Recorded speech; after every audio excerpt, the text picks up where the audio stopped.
Nós, nesse mês, não estamos seguindo uma série, né? Como a gente começou no início do ano. A gente finalizou as bem-aventuranças no Sermão do Monte, que começa no capítulo 5 de Mateus. E a gente investiu um tempo aqui para falar sobre galardão, que é algo que aparece na última bem-aventurança. E depois que a gente trabalhou isso de maneira também breve, se não me engano, em 2 estudos, aí a gente abriu um parênteses para falar sobre um outro assunto que é ira. E aí a gente falou sobre isso no domingo passado, e a gente vai dar continuidade, porque nós tratamos apenas de uma primeira parte do que a gente, à luz das Escrituras, observou aqui. Que foi o fato de nós encontrarmos na Bíblia exortações para que o crente não se ire, certo? Mas, ao mesmo tempo, a gente encontra, de certo modo, recomendações para que a gente se ire. Aí a gente fica pensando assim, é para se irar ou não é para se irar? Podemos ou não podemos? Então a gente pode, mas não pode. Depende, né? De como que nós vamos nos irar. E o que a gente aprendeu no último estudo é que a ira que nós não podemos e somos exortados a não ter é o tipo de ira do qual está associado ao quê? Se lembram? Irai-vos e não pequeis. Então nós temos nessa pequena frase essa exortação de se ire, mas não se ire. Porque devemos irar, mas não pecar. Ou seja, o que a gente aprendeu é que a ira que está relacionada àquilo que é pecaminoso, isso é condenado, nós não podemos fazer. Mas há aquela que, obviamente, se não está associada ao pecado, nós estamos autorizados a ter. Então a gente tratou sobre essa primeira parte, né, de uma ira relacionada ao pecado, entendendo o porquê disso, ao que a ira, mais especificamente, está relacionada em questões pecaminosas. E o que a gente quer saber é como que a gente pode se irar sem pecar. Alguns irmãos, eu lembro, né, falaram categoricamente que nós não podemos nos irar. Eles não estão errados. E eu entendo que essa resposta convicta de que nós não podemos irar é porque a gente sabe muito bem o quão difícil ou quantas vezes a ira que nós produzimos está atrelada a coisas pecaminosas. Como que, na maioria das vezes, se não todas, quem sabe, nós sempre nos iramos com um sentimento de pecado no nosso coração. Então, parece que quando a gente fala sobre ira, é uma coisa totalmente pecaminosa. Porque é muito difícil. Vamos pensar aqui. Você consegue se lembrar uma vez que você irou sem pecar? Ainda que a gente não tenha estudado sobre isso, né? Se a gente entende que a ira que nós não devemos praticar é aquela que é pecaminosa, então não é muito difícil da gente tentar entender que tipo de ira que nós estamos autorizados, porque ela não é pecaminosa. Mas a pergunta que eu faço é, você se lembra de alguma vez, é difícil a gente fazer essa análise, mas só para a gente aqui pensar, Você se lembra de alguma vez que você irou e que talvez você irou sem pecar? Pode contar para a gente o caso, o exemplo aí?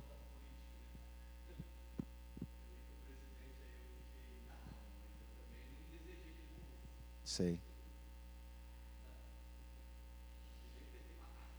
Certo.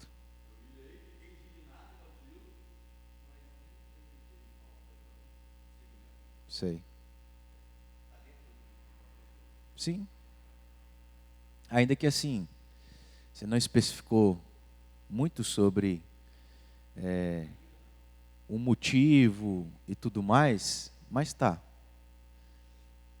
Mas alguém mais se lembra aí de um momento que você irou, que você falou sim, essa ira é santa. A gente costuma fazer isso, né, em relação à inveja. Já viu que a gente costuma brincar assim? Ô, inveja santa. Será que a gente se irou alguma vez na vida, mas essa ira foi santa? Talvez pela complexidade da gente conseguir separar as coisas, pecado, santidade, é que o sentimento é esse. Ira é sempre pecaminosa. É um negócio que parece ser quase impossível, né? E aí veja, irmãos, como que a influência e a realidade do pecado é um sério problema na nossa vida e no nosso coração.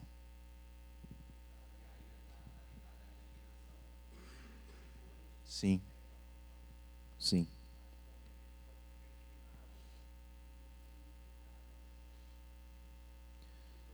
É, o negócio é como que a gente se mune para que o nosso coração não tenha qualquer tipo de sentimento atrelado ao pecado. É como se fosse assim, eu preciso agir, mas eu tenho que me proteger para que o meu coração não se levante desejando ou associado a algo pecaminoso. É muita coisa para você controlar na cabeça, no coração, no corpo e etc, né? Eu ia dizer aqui sobre essa questão da influência do pecado em algo que a gente estudou o ano passado, quando a gente tratou aqui sobre a oração, bem lá no início do ano passado. Uma das coisas que a gente aprendeu também no Sermão do Monte, que Jesus trata sobre a oração, foi que inclusive há a forma de orar de maneira santa e de orar de maneira pecaminosa. Na verdade, irmãos, nada do que Deus criou foi criado para que a gente, ou foi criado de maneira pecaminosa, obviamente. Nós podemos usar de tudo, e Paulo vai falar isso nas devidas, na devida compreensão que a gente precisa ter, que o crente tem liberdade para fazer tudo, certo?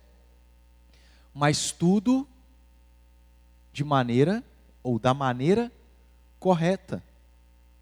Então, tudo que Deus criou, criou de maneira santa, para a gente utilizar de maneira santa. Só que tem um problema. O problema é o pecado, onde a gente utiliza das coisas santas de maneira... Isso começa aonde? Lá no fundamental, no básico. O que é o fundamental e o básico da vida cristã? Quais são as coisas mais essenciais da vida cristã? Começa com o quê? Você como cristão precisa ter que tipo de práticas básicas e fundamentais? Isso. Oração é uma delas. O que mais? Leitura da Bíblia. São coisas santas, mas a gente pode pecar lendo a Bíblia e pode pecar orando. É pecado a gente jogar bola? Não. Mas você pode pecar jogando bola. Mas você também pode não pecar jogando bola. É pecado o celular? Não. Mas você pode. Estão entendendo, irmãos? E começa no fundamental. A influência do pecado é tão trágica que afeta as coisas mais fundamentais da vida. A oração. Eu posso orar tendo a motivação de querer aparecer, que foi o caso que Jesus tratou, né, sobre os fariseus. Então é isso que a gente precisa entender. A ira em si não é algo pecaminoso. Nós vimos que o próprio Deus se irou, continua irando. E irá, entenderam aí? E ele vai irar de uma maneira, estou querendo falar plena, mas de uma maneira ainda maior no juízo final. A ira dele será manifestada na sua totalidade, vamos assim dizer, na sua potencialidade, sobre a vida dos ímpios, sobre a vida daqueles que viveram em pecado e não creram em Cristo Jesus. Então, não há problema na ira. A questão é que aquilo que nos incita a irar, geralmente acaba não nos proporcionando domínio. E aí, porque a gente tem a nossa natureza pecaminosa, ela acaba, se a gente não contém ela, se a gente não se imune, pode ser que a nossa ira esteja tendo como motivação coisas pecaminosas. O que eu costumo falar e aplicar na minha vida, irmãos, é que a gente precisa ser psicólogo de nós mesmos. Em que sentido que eu quero dizer com isso? De que a gente precisa avaliar o nosso coração o tempo todo. Porque, inclusive, nós estamos na igreja, mas será que a gente avaliou o porquê que nós estamos na igreja? Porque pode ser que a gente está aqui hoje, mas, de certo modo, a gente está em pecado. Porque a motivação que me levou a estar na igreja não é uma motivação santa, correta, mas é por outras coisas. E a gente tem que avaliar o coração o tempo todo. Porque quanto mais a gente avalia, mais a gente vai se conhecendo, enxergando coisas, e ao enxergar a gente precisa tratar e corrigir o sentimento e as motivações do nosso coração. Então, por que eu estou me irando com fulano de tal? É porque eu estou sendo zeloso às coisas de Deus? Ou é porque eu quero que Deus faça justiça a ele, porque o meu ego foi ferido? Está vendo como que é complexo? Nós temos apenas um caso complexo que talvez a gente precisaria de um psicólogo, aqui entre aspas, para poder nos ajudar a averiguar o que está lá no nosso coração, do porquê que nós estamos nos irando com determinadas pessoas e em determinadas situações. Então não é fácil, né? A ira sempre será uma coisa que a gente vai ter dificuldade de utilizar de maneira santa. Por isso que talvez o sentimento é esse. A gente não pode se irar, não pode, porque o negócio, se eu irar, eu vou pecar. Ok, irmãos. Diante de tudo isso, ficou claro e a gente entendeu o tipo de ira que nós não devemos ter, que é o tipo de ira pecaminosa, mas o tipo de ira que a gente está autorizado a produzir, a ter, que é a ira santa. E a pergunta que a gente tem que fazer é: beleza, pastor, e agora? Como que a gente faz isso? Como que é possível se irar de maneira santa? Nós vamos respondendo estas coisas aqui, de pouco a pouco, mas se nós queremos referência para qualquer coisa na vida, referência da maneira correta de fazer e utilizar as coisas, quem é a nossa referência? É o pastor? É o seu pai? Sua mãe? São os líderes da igreja? É a igreja? É o Papa? São as pessoas canonizadas? São os beatas? São os budistas? Quem é a nossa referência do que ou como a gente pode fazer de maneira certa? Cristo Jesus, ou o próprio Deus, que se manifestou através de Cristo. Porque vimos, que Deus em vários momentos se irou. E obviamente, ao fazer algo, Deus não faz de maneira pecaminosa. Então, Deus é a nossa referência de irar ou se irar de maneira santa. Então nós temos que tomar como exemplo a ira de Deus, seja olhando para o próprio Deus Pai, seja olhando mais especificamente para o Deus Filho, Jesus Cristo. Pensando o seguinte, primeiro, contra o que Deus se ira? Se a nossa referência, se a gente quer entender a maneira correta de se irar, eu preciso olhar para Deus. E aí a pergunta que a gente faz para tentar chegar à resposta de como podemos nos irar sem pecar é: contra o que Deus se ira? Ele se ira contra algumas coisas específicas.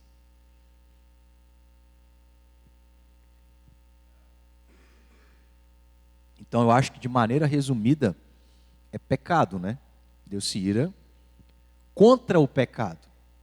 Então nós não podemos nos irar de maneira pecaminosa, porque na verdade a ira deve ser contra o pecado. Então, pense só, se a gente se ira de maneira pecaminosa contra, vamos supor, eu me iro de maneira pecaminosa contra o Francisco. Aí, qual que deveria ser a reação do Francisco? Se irar contra o meu pecado. Estão entendendo? Só para ilustrar aqui. Contra o que Deus se ira? Num sentido geral, que tem relação com o que a gente falou, que é o pecado. Abra aí em Romanos, capítulo 1, versículo 18.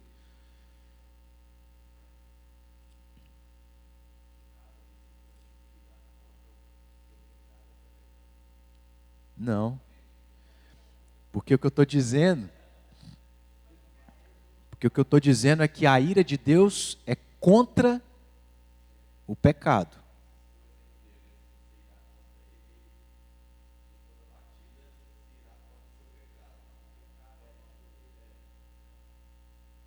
Vamos supor que eu me iro com Francisco porque, sei lá, ele espirrou alto no culto. Aí ele tirou a ordem do culto, vamos assim dizer. Será que a minha ira contra isso é justa? Tem que avaliar o coração, Mas é uma questão, sim, pequena. Aí o que eu estou dizendo é que se, nesse caso, eu estou mirando de maneira pecaminosa, o que é a ira santa? É contra o meu pecado. É contra as coisas pecaminosas. Aqui é só um exemplo. Romanos 1, 18. O texto começa dizendo exatamente sobre o nosso assunto, que a ira de Deus se revela no céu contra o quê? Então, se a ira de Deus é santa, Paulo está especificando ao que está relacionada a ira de Deus, que é uma ira santa. Contra o quê? Não é contra o meu ego ferido. Não é contra coisas pequenas. Eu acho que não seria nem interessante falar isso. Não é contra coisas da vaidade do meu coração, da soberba do meu coração, mas é contra toda impiedade E o que mais? Perversão dos homens que fazem o quê? Detêm a verdade pela injustiça. Então, num sentido geral, a ira de Deus é contra o que não é piedoso e injusto. Em outras palavras, a ira de Deus é contra o pecado.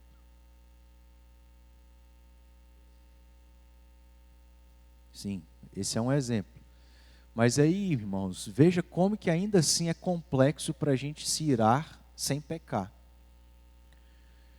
Porque, vamos pensar nessas pessoas que saem nas ruas aí, nas grandes cidades, e se vestem de Jesus, carregam uma cruz e ficam lá zombando de Cristo, blasfemando o nome de Deus. Impiedade e perversão dos homens. Então pode ser que eu olhe para isso e fale assim, nisso aí eu estou autorizado a me irar. Mas mesmo assim, como que eu vou externar essa ira contra isso? Que é algo válido eu me irar. Pode ser que mesmo tendo autorização para isso, a maneira como eu vou externar essa ira seja pecaminosa. Por causa da natureza do pecado na nossa vida, no nosso coração. Mesmo eu mirando por algo que eu posso, na maneira como eu vou mirar, pode ser que ela seja pecaminosa. Então é muito complexo. Mas assim, olhando para Deus, para Cristo Jesus, a gente consegue ter um norte para poder saber como que a gente faz isso. Em outras palavras, então, ou de maneira resumida, é contra o pecado, ou de maneira inicial, é contra o pecado. Paulo fala que toda impiedade e perversão, contra tudo aquilo que é pecaminoso. Para que seja contra tudo aquilo que é pecaminoso, eu preciso, veja que interessante, né? Duas coisas interessantes sobre isso. Primeiro, eu preciso saber o que é pecado e o que não é pecado. Para que eu saiba o que é pecado e o que não é pecado, eu preciso o quê? Aonde nos fala o que é pecado e o que não é pecado? Então eu preciso conhecer a Bíblia. Não é o que eu acho. Não é da forma que eu fui criado e eu penso. Não. Conforme o que Deus diz, o que é certo e o que é errado. E aí, irmãos, uma segunda coisa interessante é a gente pensar que se nós estamos autorizados a nos irar contra tudo aquilo que é pecaminoso, a ira não deve começar partindo de nós para com o nosso próximo. Porque é muito fácil eu olhar para a Raine e falar assim, Raine é uma miserável pecadora. Olha a atitude dela. E aí eu me iro contra aquela atitude ridícula. Mas se a ira é contra todo pecado, eu tenho que olhar para quem? Se eu estou mirando contra alguém,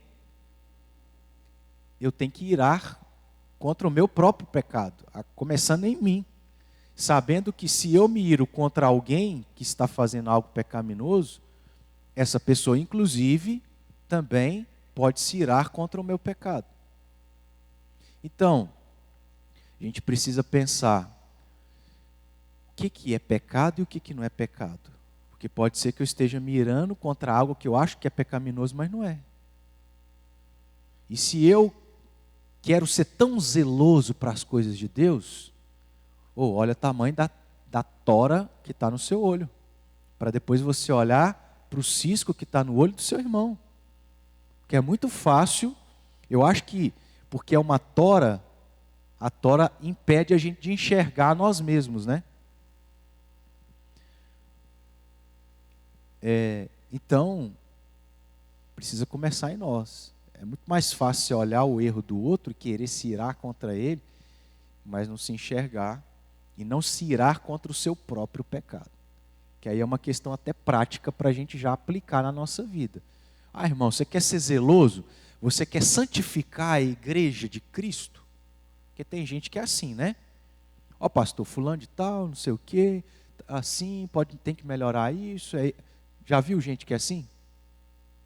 Ele quer santificar as coisas. Mas tem que começar no seio. Tem que se irar contra o seu pecado, contra as suas próprias atitudes. Para que isso aconteça, irmãos, a gente precisa ser psicólogo de si mesmo. Eu tenho que avaliar o meu coração, quem eu sou. Às vezes eu procuro fazer isso, né? Às vezes eu fico pensando assim, sabe quando a gente se ira pela atitude de determinada pessoa? Aí eu paro e penso assim, mas eu acho que de certo modo eu faço a mesma coisa. Está vendo? Então eu poderia, sim. Mas eu perco a autoridade se de certo modo eu faço a mesma coisa, em situações diferentes, mas é a mesma coisa. Mas a gente não quer tratar o próprio coração. E a gente tem que se irar contra, primeiramente, o nosso pecado. Você tem que detestar, você tem que ser zeloso, santificar a si mesmo. Porque o que adianta se você querer santificar os outros se a casa está suja?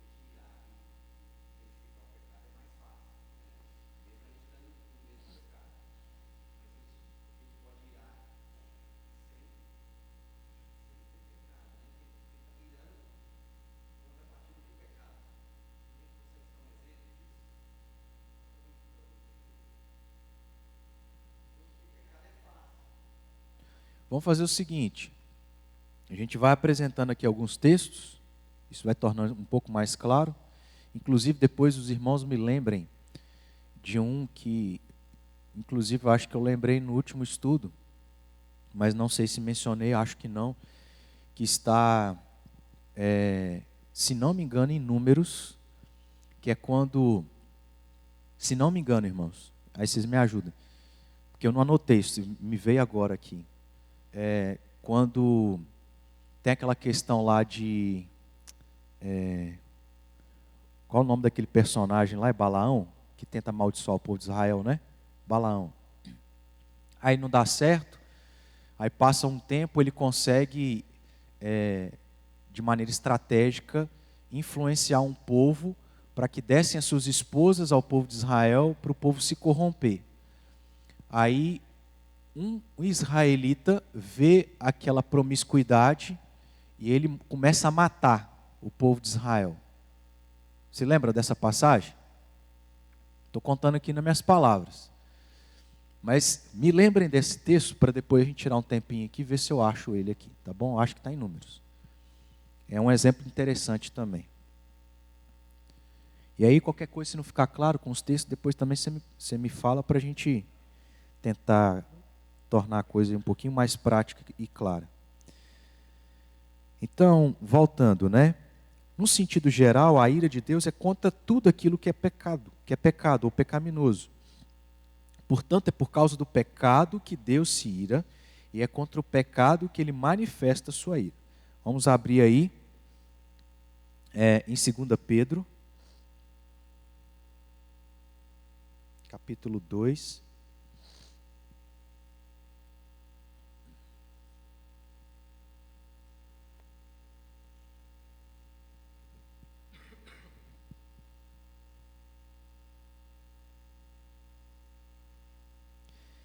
O texto aqui é um pouquinho grande, tá? Mas é um exemplo aqui para a gente ver outros dois exemplos que aconteceram na história. A citação de dois exemplos que aconteceram na história. Do 1 até o 16. Eu vou ler rapidinho, só para a gente não... só para a gente ter um pouquinho mais de tempo depois. Assim como no meio do povo surgiram falsos profetas, assim também haverá entre vós falsos mestres, os quais introduzirão dissimuladamente heresias destruidoras, até o ponto de renegarem o soberano Senhor que os resgatou, trazendo sobre si mesmos repentina destruição. E muitos seguirão as suas práticas libertinas, e por causa delas será infamado o caminho da verdade. Também, movidos por avareza, farão comércio de vós com palavras fictícias.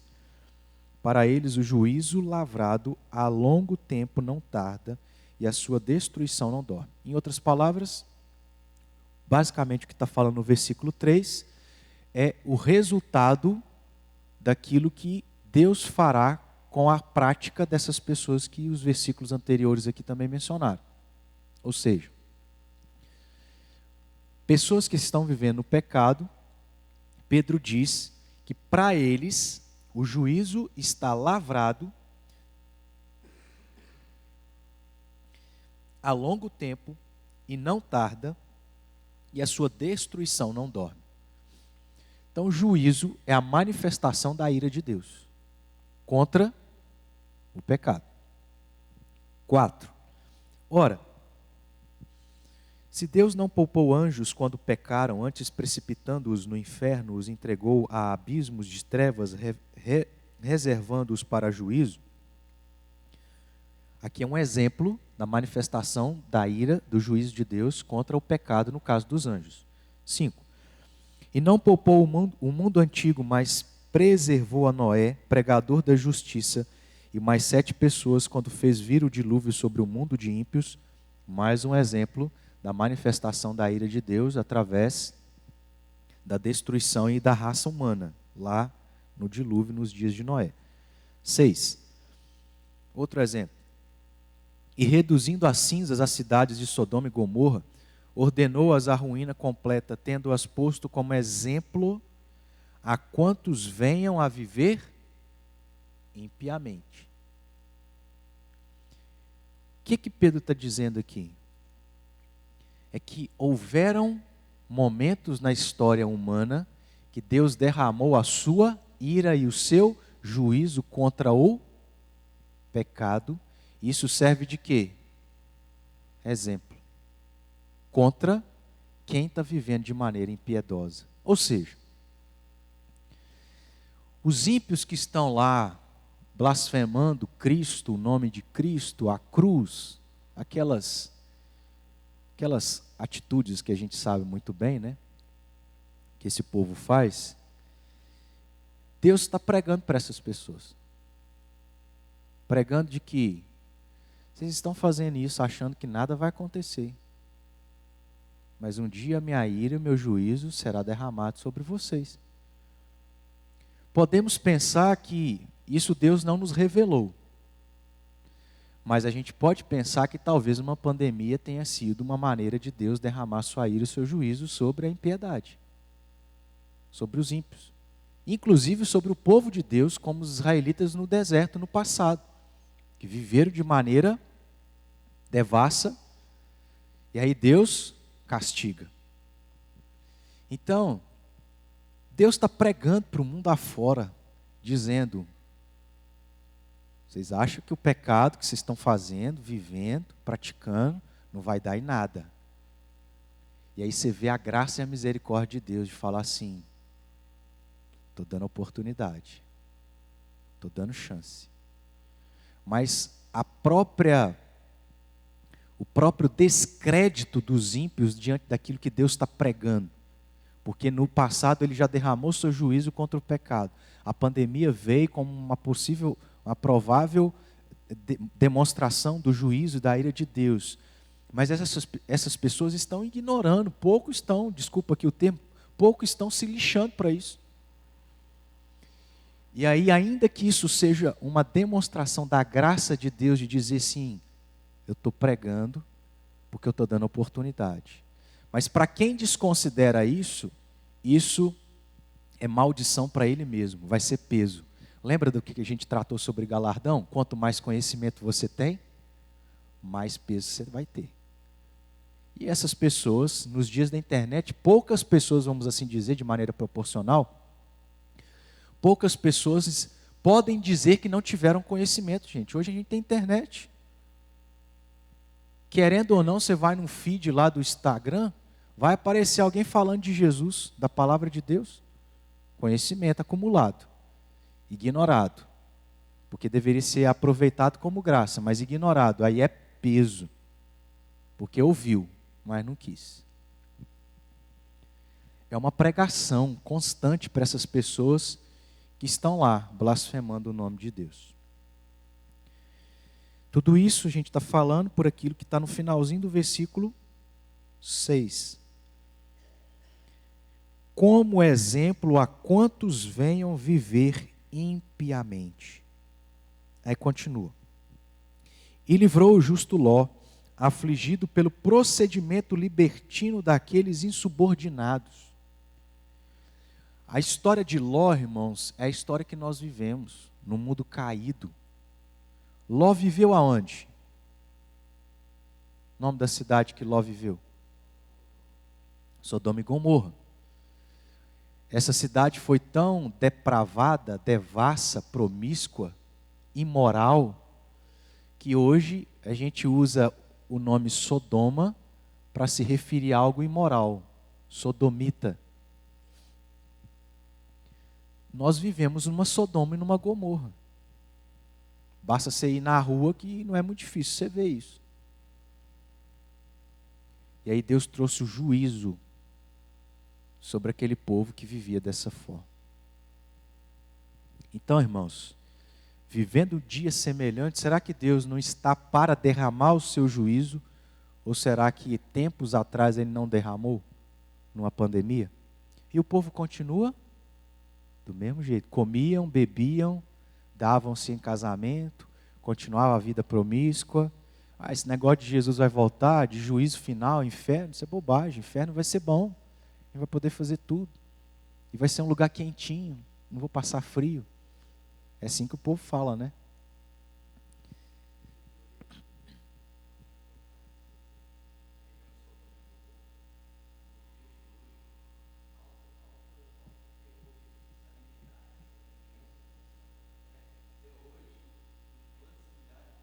Infértil, né? É. E assim, irmãos, o que é isso? É o povo querendo rasgar a Bíblia, dizer que isso aqui é uma história inventada, mas a própria história está provando. Não que a história prova a Bíblia, não que a história precisa provar a Bíblia, mas para quem não crê na Bíblia, a própria história prova que a Bíblia é verdadeira. As coisas aconteceram. Jesus está para voltar. Jesus vai derramar o seu juízo. É tempo. Continuando aqui. 8, versículo 8. Porque este justo, pelo que via e ouvia quando habitava entre eles, atormentava a sua alma justa. Aqui a gente tem um pouco daquilo que deve ser o sentimento, né, do cristão no meio de um mundo depravado. Meus irmãos, nós não vivemos numa bola de cristal, no nosso mundinho onde é só os cristãos, mas é um vizinho que xinga, é um vizinho que ouve funk, aqueles funk com aquelas letras horrorosas. É um bairro onde tem prostituição. É um bairro onde tem droga, bebida. E o cristão, relacionado a esse sentimento de ira santo, por uma vida pecaminosa que o mundo tem tido, não porque a gente é melhor também, mas é de tormento, né? Angústia de ver o pecado sendo praticado no mundo afora. É isso que o texto descreve do que Ló enfrentava lá em Sodoma e Gomorra. Habitando entre esses, a sua alma justa era atormentada, cada dia por causa das obras iníquas daqueles, versículo 9. é porque o Senhor sabe livrar da provação os piedosos e reservar sob castigos injustos para o dia do juízo, especialmente aqueles que seguindo a carne, andam em imundas paixões e menosprezam qualquer governo, atrevidos, arrogantes, não temem difamar autoridades superiores. Ao passo que anjos, embora maiores em força e poder, não proferem contra elas juízo infamante na presença do Senhor. O que Pedro está dizendo? Que nem os anjos procedem da maneira como os homens procedem. Eles têm mais temor do que os próprios homens, né? 12. Esses, todavia, como brutos e irracionais, naturalmente, perceba aqui que o que Pedro está fazendo não é um tipo de descrição ou tornar externo esse sentimento de ira contra o pecado. Perceba os termos que ele vai usando. Isso tem relação com ira, né? Esses, todavia, como brutos irracionais, naturalmente feitos para presa e destruição, falando mal daquilo em que são ignorantes, na sua destruição, também hão de ser destruídos. E aí perceba que Pedro está querendo fazer justiça com as próprias mãos. Ele está entendendo que quem é o juiz é Deus. Que esses estão reservados, se não é para uma justiça presente, mas para uma justiça futura, escatológica. Que é Deus que vai aplicar. E às vezes a nossa ira é porque a gente quer fazer as coisas por nós mesmos, né? E Pedro de maneira nenhuma aqui está dizendo isso. Eu vou fazer justiça com as próprias mãos.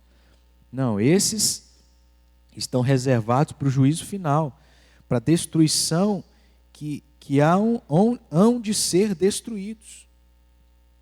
13.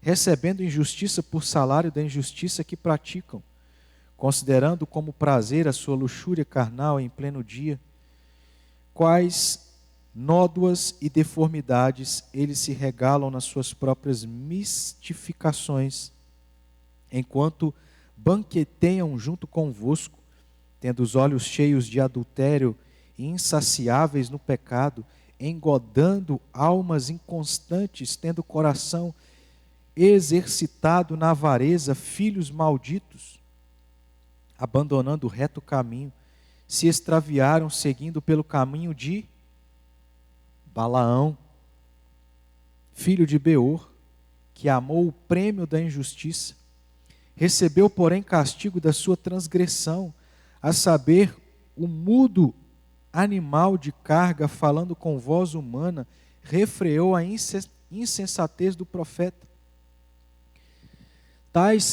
Esses tais são como fonte sem água, como névoas impelidas por temporal.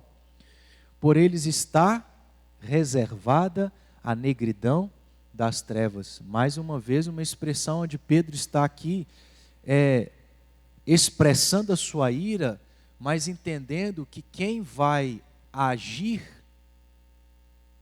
é o próprio Deus. Ira nem sempre, ou não necessariamente, diz respeito a algo que a gente tem que fazer. Talvez é um sentimento. Que Pedro tem um sentimento de ira, mas ele está confiado que quem é que vai derramar a sua ira? Deus, no juízo final. 18. Porquanto proferindo palavras jactanciosas de vaidade, engodam com paixões carnais por suas libertinagens aqueles que estavam prestes a fugir dos que andam no erro, prometendo-lhes liberdade quando eles mesmos são escravos da corrupção, pois aquele que é vencido fica escravo do vencedor. Portanto, se depois de terem escapado das contaminações do mundo mediante o conhecimento do Senhor e Salvador Jesus Cristo, se deixam enredar de novo e são vencidos tornou-se o seu último estado pior que o primeiro. O que Pedro está dizendo aqui? São de pessoas que, tendo vivido dessa forma, ouviram a respeito de Cristo, até tentaram viver de maneira cristã, mas porque nunca foram cristãos, voltaram às práticas antigas. Não está falando de um salvo que caiu do estado de salvação, porque biblicamente isso é impossível. Uma vez salvo, se você creu, Cristo te salvou, como fala Paulo lá em Romanos 8, nada vai nos separar disso. Então não é o caso aqui. 21. Pois melhor lhes fora nunca tivessem conhecido o caminho da justiça do que, após conhecê-lo, volverem para trás, apartando-se do santo mandamento que lhes fora dado. Com eles aconteceu o que diz certo adágio verdadeiro: o cão voltou ao seu próprio vômito e a porca lavada voltou a revolver-se no lamaçal. Então a gente tem alguns exemplos dados por Pedro em relação à manifestação da ira santa de Deus em contextos, situações específicas, em dias específicos, diante da prática pecaminosa daquelas pessoas.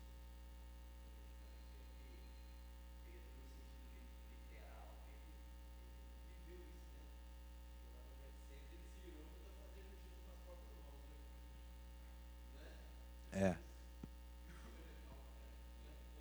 É, talvez esse é um bom exemplo. E aí ele foi repreendido por Jesus. Exatamente.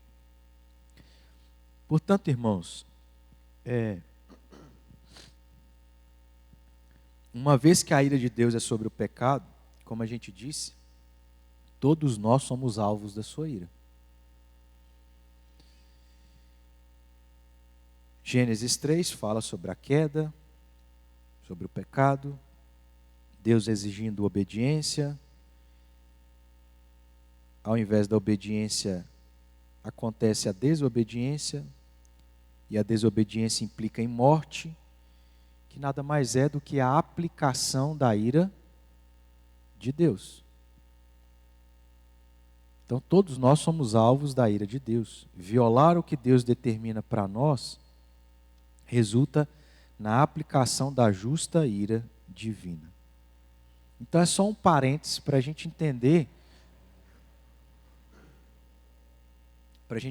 que se a ira de Deus está associada àquilo tudo que é pecaminoso, é como a gente já tinha dito. Isso implica que a ira de Deus é sobre a nossa vida. Não no sentido mais de inferno, por causa de Cristo, mas como cristão, brinca em pecar contra Deus. Ele abre a terra te engole, você morre e vai para o céu. Mas foi ira de Deus contra o seu pecado. Está entendendo? Deus que se ira contra o pecado, não se ira contra o pecado só do mundo. A ira dele um dia esteve sobre a nossa vida de uma ira eterna. Mas isso não se aplica porque Cristo nos tirou. Mas isso não quer dizer que Deus não continua se irando se a gente continua vivendo em pecado. Então, antes que a gente se ire contra o mundo, eu tenho que lembrar que a ira de Deus não está só sobre eles, está sobre a minha vida. E eu tenho que irar primeiramente contra o meu. Se eu quero ser zeloso, eu tenho que começar na minha casa, no meu coração, para depois ser zeloso em outras coisas. O que adianta eu me irar, querer ser zeloso para que a pessoa seja santa, sendo que eu tenho falhas e erros em outras coisas, né? Então veja como que é complexo, né, irmãos? A gente poder exercitar uma ira que é santa. Se você for olhar, a gente nem tem condições para isso, porque a gente sempre vai ter uma falha ou um erro, uma coisa ou outra.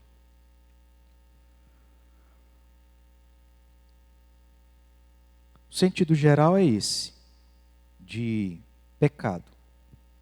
No sentido mais específico, nós temos aqui alguns textos, a gente não vai abrir, só para a gente ganhar tempo, né? A gente já está quase aqui chegando a 10h30, mas lá em Esdras, capítulo 8, versículo 22, a ira de Deus foi contra todos os que o abandonaram. Depois no Salmo 78, versículos 21 e 22, também é relatado sobre a ira de Deus, um furor do qual Deus teve por aqueles que não creram em Deus. 2 Reis 22, 17, a ira de Deus,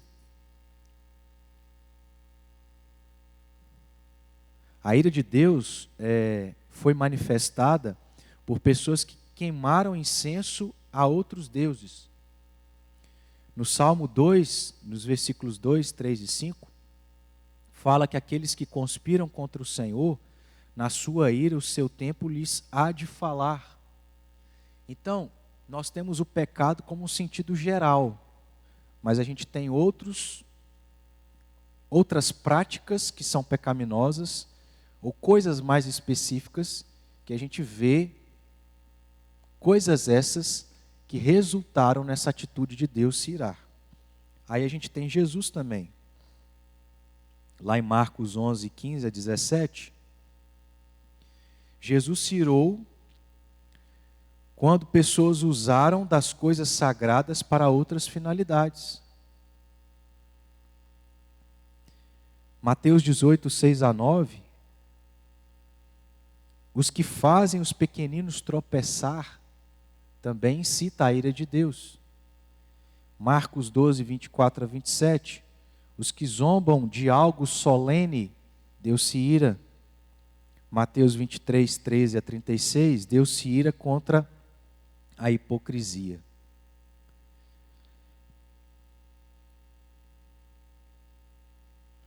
Quando que irar não se torna algo pecaminoso? Depois de ver alguns exemplos aqui. Quando são coisas legítimas aos olhos de Deus, quando é zelo por aquilo que é correto, quando é indignação por aquilo que não agrada a Deus. Citando uma determinada pessoa, ele diz assim: a ira pode ser até útil e louvável, desde que ela direcione para um ato de indignação contra o pecado e injustiça e esteja sob o controle e direção do Espírito Santo. Então, devemos seguir o conselho da Bíblia com relação à ira.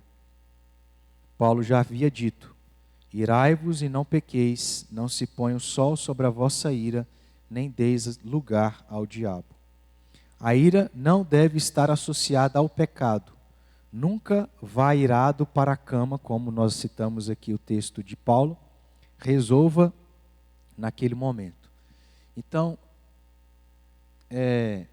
vamos tentar aí achar o texto de Números, né? Números 22.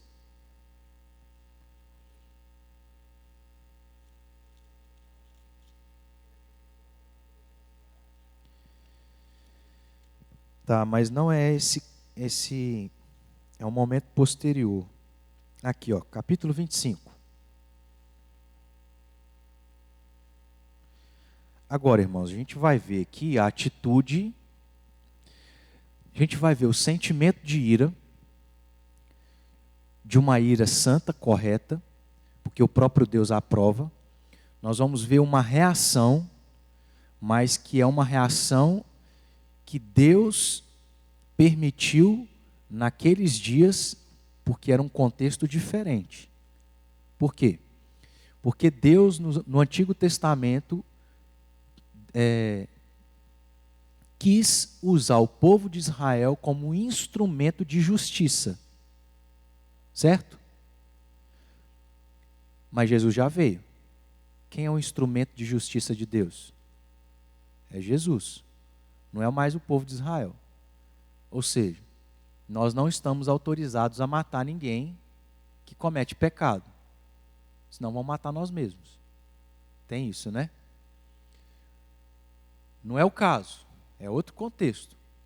Mas é só para a gente observar um exemplo do que estava atrelado a essa atitude que Finéias teve de ira, que na verdade era por zelo às coisas de Deus. Vamos ler aqui então? Rapidinho, né? Dentro do possível. Habitando Israel em Sitim, começou o povo a prostituir-se com as filhas dos moabitas. Então veja, Deus já havia orientado, legislado que o povo, isso está lá em Gênesis, né? Você casou, é só com uma mulher, só com um homem. E o povo começa a se prostituir com as filhas dos moabitas, um povo pagão. Estas convidaram o povo ao sacrifício dos seus deuses. Então não só se prostituíram sexualmente, mas se prostituíram com os outros deuses. Por quê?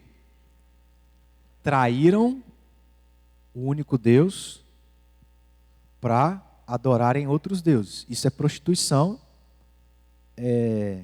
como que eu posso dizer? Espiritual. Então, prostituição em dois sentidos. E o povo comeu e inclinou-se aos deuses delas.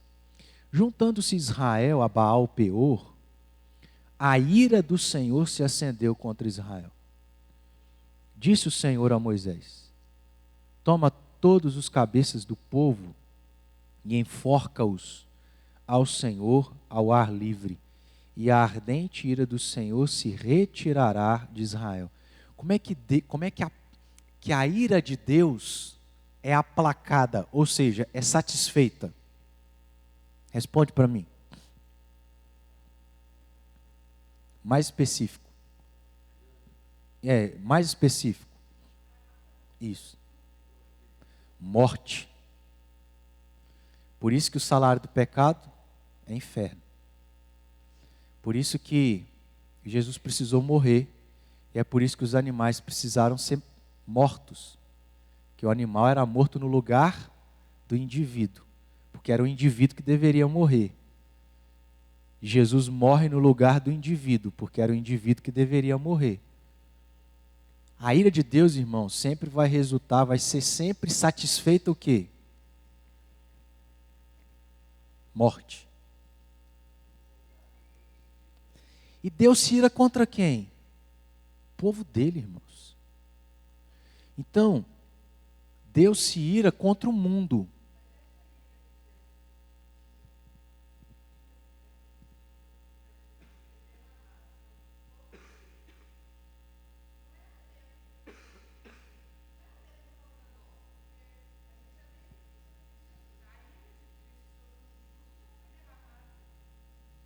Cristo.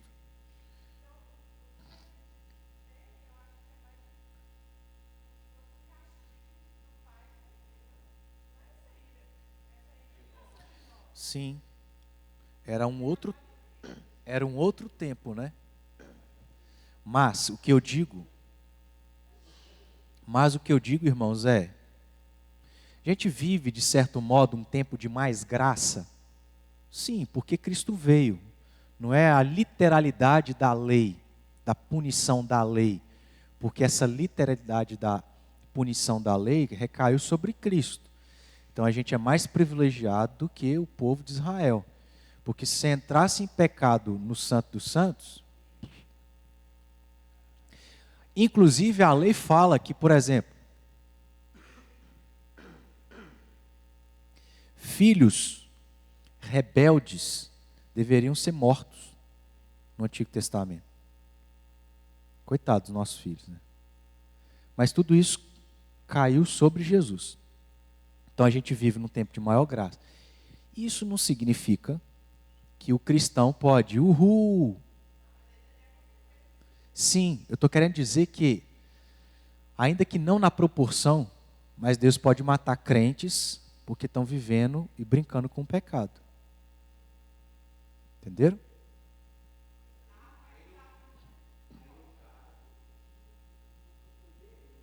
Não necessariamente. Claro, ué. Sansão. Sansão é exemplo clássico.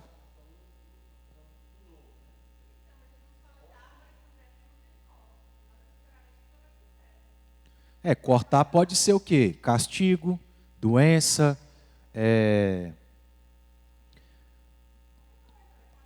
inclusive morte. Mas morreu, está no céu, cara. Você só viveu pouco. Viveu o inferno na terra, mas não viveu na eternidade.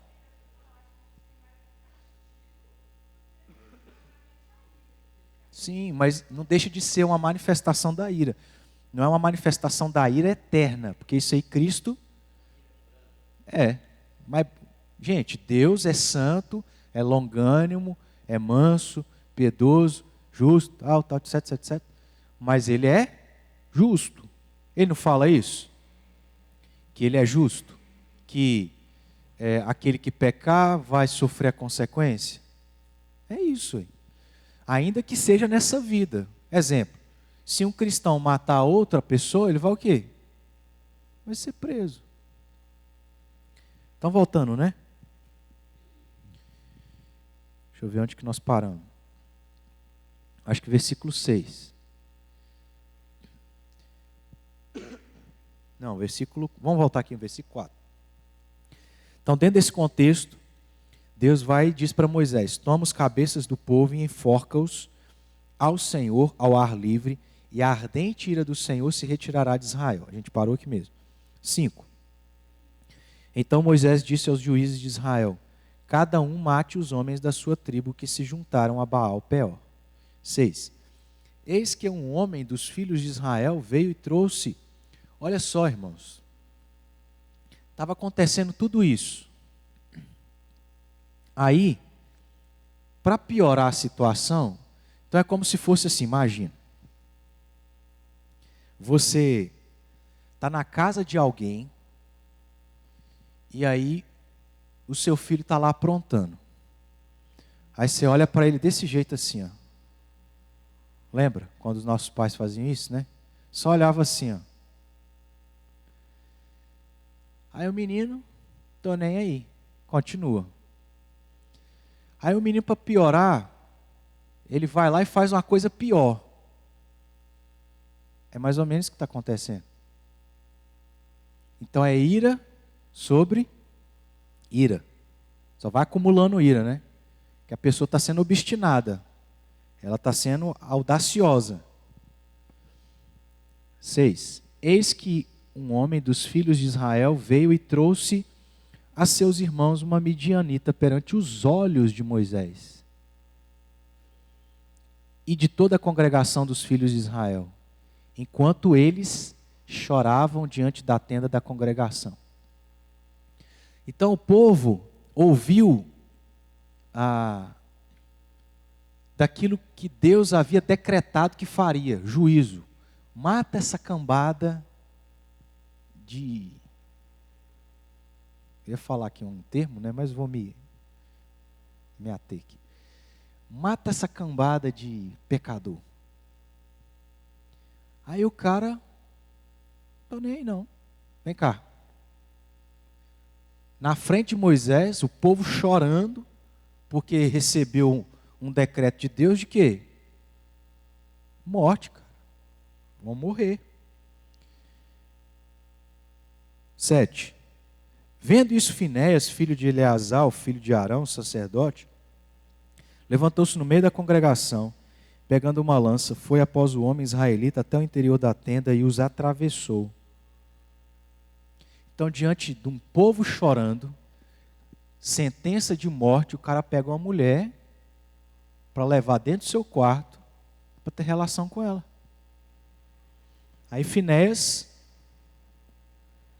tem essa atitude, pega uma lança e atravessa os dois. 8. Foi após o homem israelita até o interior da tenda e os atravessou ao homem israelita e à mulher, a ambos pelo ventre. Então a praga cessou sobre os filhos de Israel. Os que morreram da praga foram 24.000. Então disse o Senhor a Moisés: Finéias, filho de Eleazar, filho de Arão, sacerdote, desviou a minha ira de sobre os filhos de Israel, pois estava animado com o meu zelo entre eles, de sorte que, no meu zelo, não consumi os filhos de Israel. Isso aqui, irmãos, é exatamente o que Jesus fez, né? De certo modo, Finéias é um tipo de Cristo. Que Jesus aplaca, ou satisfaz a ira de Deus. Que Deus olhou para cada um de nós, todos os nossos pecados, e qual era o sentimento de Jesus por nós? Aí o que ele fez? Ele fez isso no seu próprio filho. E aí foi satisfeita a ira de Deus. Eterna. Não quer dizer que você pode ficar brincando com o pecado, que você não vai incitar a ira de Deus, né? 12. Porquanto dize, eis que lhe dou a minha aliança de paz, e ele e a sua descendência, depois dele terão aliança de sacerdócio perpétuo, porquanto teve zelo pelo seu Deus e fez expiação pelos filhos de Israel. O nome dos israelitas que foi morto com a midianita, era Zimri, filho de Salu, príncipe da casa paterna dos simeonitas. O nome da mulher midianita que foi morta era Cosbe, filho de Zur, cabeça do povo da casa paterna entre os midianitas. Disse mais o Senhor a Moisés: afligireis os midianitas e os ferireis, porque eles vos afligiram a vós outros quando vos enganaram no caso de Peor e no caso de Cosbe, filha de príncipe dos midianitas, irmã deles, que foi morta no dia da praga no caso de Peor. Então, além de Deus aplicar o seu juízo sobre o povo de Israel, Deus falou assim: vou aplicar juízo sobre a vida dos midianitas, que fizeram vocês pecar. Mas a gente tem esse exemplo aqui,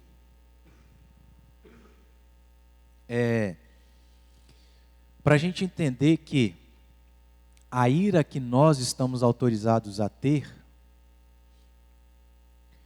é uma ira pelas coisas santas, pelas coisas de Deus, por zelo às coisas de Deus. Então as coisas de Deus são sérias e a gente tem que ter zelo, cuidado por isso. Se está sendo uma desordem, precisa haver ordem. Então qual foi a forma de haver ordem? Matando, não é o nosso caso? Como que a gente pode ter ira por uma criança que está fazendo desordem na igreja? É matando a criança? Não. Como que você vai manifestar essa ira?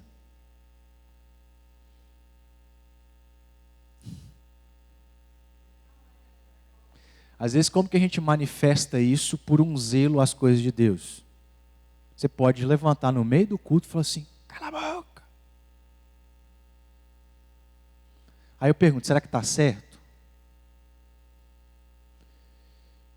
Então, irmãos, cabe a nós, é porque a gente pode ter tantas atitudes, né? Cabe a nós sabedoria, mas a gente tem os diáconos, por exemplo, para manter a ordem. Vocês estão autorizados a isso. E membros dessa igreja, vocês têm que respeitar a autoridade que está sobre os diáconos de manter a ordem. Não vai achar ruim não, ele está certo. Tem que manter ordem. Então, por exemplo, né? Aqui não é para os irmãos levarem a sério, né? Mas só um exemplo. Era 9:03, 9:04. Tinha gente do lado de fora. Então, qual a maneira zelosa? Irmãos, deu a hora, vamos entrar. Agora, eu poderia muito bem falar assim: incircuncisos, pecadores, merecedores do inferno, povo ruim, raça terrível, vocês têm responsabilidade com as coisas de Deus. Está vendo, irmãos? Percebem que tudo é sabedoria? Da maneira como a gente vai. Às vezes cabe a nós orar.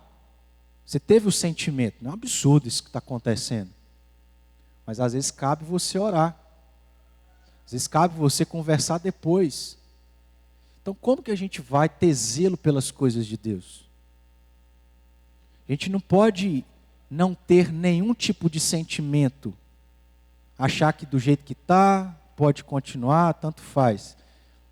Isso tem que nos incomodar, mas como que a gente vai manifestar isso? Como que a gente vai conseguir fazer com que haja zelo com as coisas de Deus? Cabe a nós sabedoria nesse sentido. Então não há uma resposta assim definitiva. São tantos casos, são tantas situações, mas o fato é que a nossa ira está autorizada àquilo que é das coisas de Deus. Zelo pelas coisas de Deus. Agora, como que a gente vai exercitar isso? Tem várias formas. Não tem só uma maneira, né? Não é só atravessando uma lança. Não é só matando. Mas é pensando, tá, a coisa está bagunçada. Precisa haver zelo. Começa primeiro em mim, né?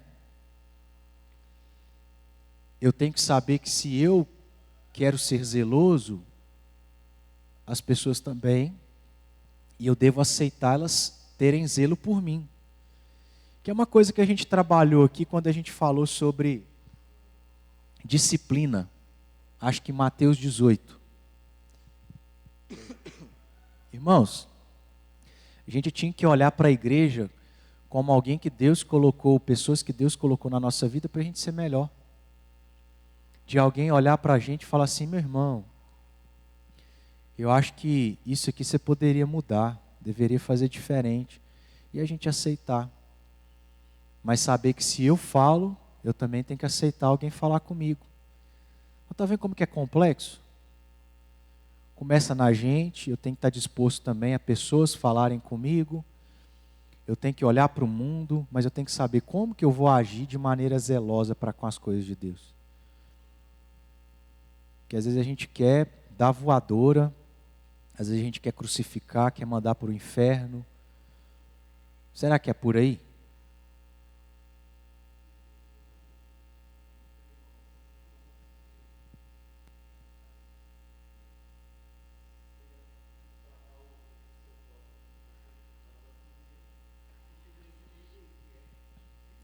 E aí tem uma outra coisa que veio na minha mente aqui.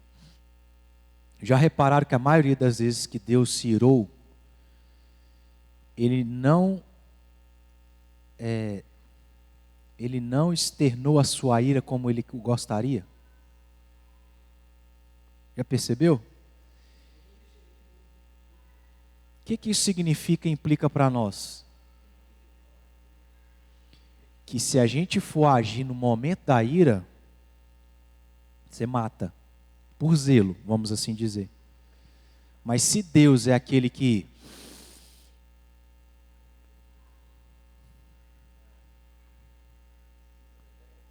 a gente precisa ter isso também, não é?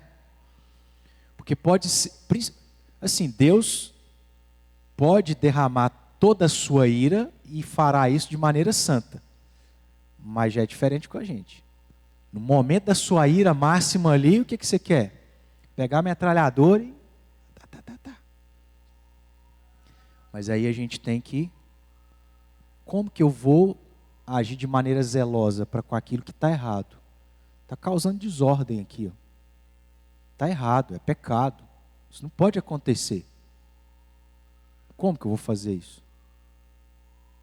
É muito mais complexo do que eu chegar e falar assim, faça isso, aquilo. A gente precisa ter só o princípio. O princípio é fundamental. Pelas coisas de Deus. Não pode ter influência do pecado.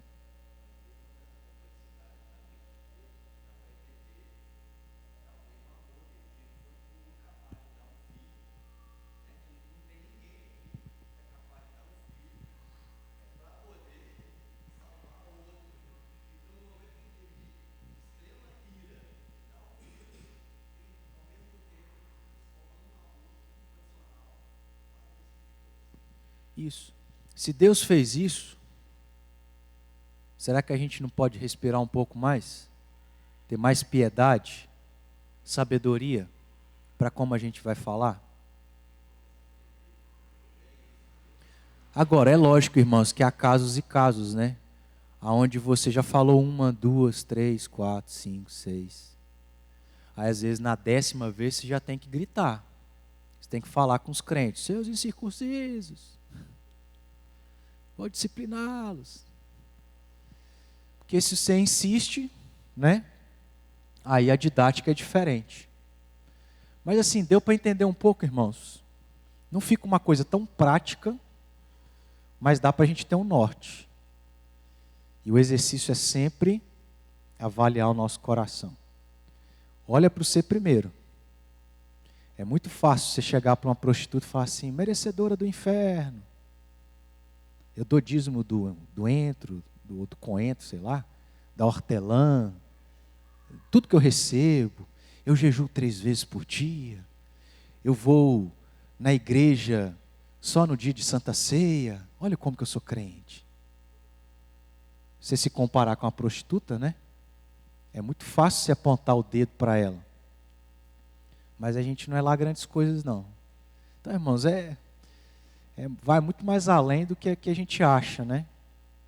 Mas eu espero que tenha sido válido para a gente, quando tiver o sentimento de ira, você já avalia o seu coração.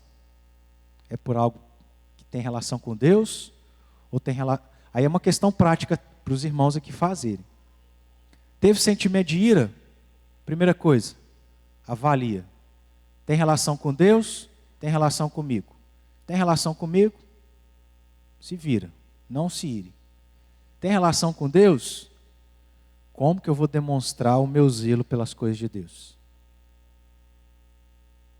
Aí clama a sabedoria. Deus já falou lá, está precisando de sabedoria? Peça que eu dou. Salomão pediu, Deus deu, né? Se a gente tiver aí a metade da sabedoria de Salomão, nós estamos na vantagem. Ok, irmãos? Alguma dúvida aí? Todas, né? Um desafio para os irmãos, prático, tá? Hoje, você vai criar alguma situação para irar o seu irmão. Brincadeira. Para aí você testar a ira dele, tá? Para ele se irar de maneira santa e não pecaminosa. Brincadeira, irmãos. Mas eu não preciso nem pedir isso, é natural, né? Acontece sem você querer. Vamos orar para a gente agradecer a Deus?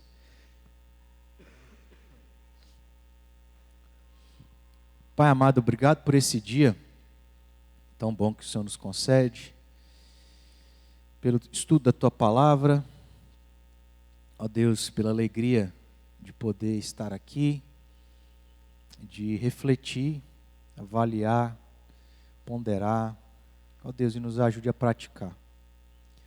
Ó Deus, não permita que o nosso pecado nos impeça de usar daquilo que o Senhor dispôs para nós para ser usado. Ó Deus, não permita que, também como crentes, não tenhamos nenhum tipo de sentimento pelas coisas do Senhor. Mas ao ter, que o Senhor nos dê sabedoria, da maneira como nós vamos demonstrar o nosso zelo. Mas que comece em nós, ó Pai. Que, ó Deus, antes da gente abrir a boca e apontar o dedo, a gente corrija o nosso próprio coração e busque agradar ao Senhor. Tenha misericórdia de nós e te agradecemos, porque o Senhor não se ira como o Senhor deseja se irar contra nós. Obrigado porque a tua ira foi satisfeita em Cristo Jesus. O Senhor matou o teu próprio filho por causa de nós. Ao invés de nos matar, o Senhor matou o teu próprio filho. Que a gente reconheça, ó Deus, valorize, dê graças ao Senhor e se aperfeiçoe, procure se esforçar em sermos melhores a cada dia. Nos leve em paz, nós assim oramos e pedimos em nome de Jesus. Amém. Vamos lá então, irmãos, Deus abençoe, até a noite.